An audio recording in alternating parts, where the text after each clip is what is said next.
il existe différentes manières d'assembler deux pièces de tissu ensemble. Les coutures ouvertes, les coutures fermées et les coutures couchées.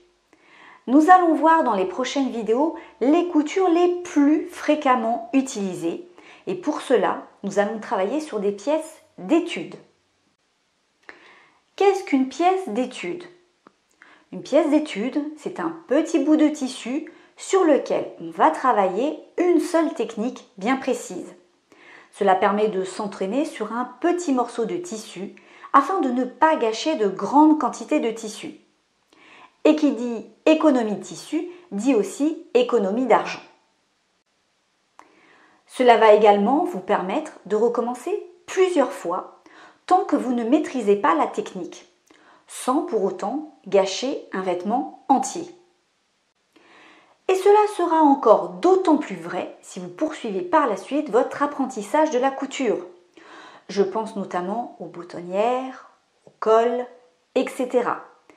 C'est effectivement rageant de rater ces boutonnières alors qu'on vient de finir de coudre entièrement son chemisier ou sa veste par exemple.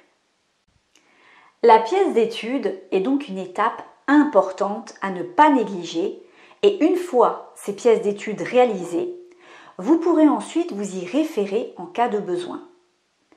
J'ai donc réalisé pour vous des fiches techniques sur lesquelles vous agraferez vos pièces d'étude.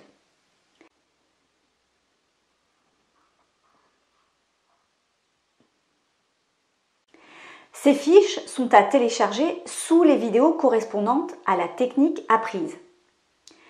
Chaque fiche contient le résumé des opérations à suivre pour réaliser la technique étudiée.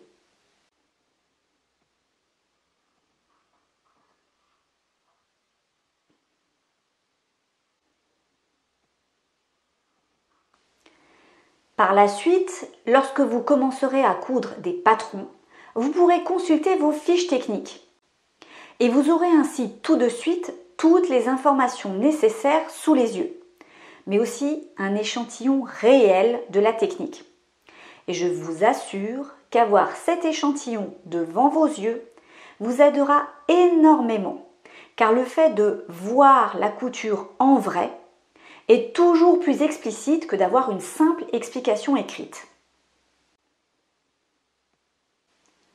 Pour la suite des vidéos, je vous demande donc de réaliser chaque pièce d'étude, même si vous pensez déjà maîtriser une technique ou si vous la maîtrisez déjà. Il y a toujours des petites choses dont on peut faire l'impasse rapidement. Je pense au repassage notamment, alors que c'est quelque chose de très important en couture. Vous allez donc réaliser chaque pièce d'étude et vous allez également imprimer la fiche technique correspondante. Si vous préférez recopier et écrire vos fiches techniques à la main, vous pouvez bien évidemment le faire. Le principal étant d'avoir cousu sa pièce d'étude et de l'avoir agrafée, collée à sa fiche technique. Attention à ne pas coller entièrement la pièce d'étude. La pièce d'étude doit pouvoir ensuite être manipulée sur le devant, le dos, afin que vous puissiez revoir tous les détails sur l'endroit comme sur l'envers.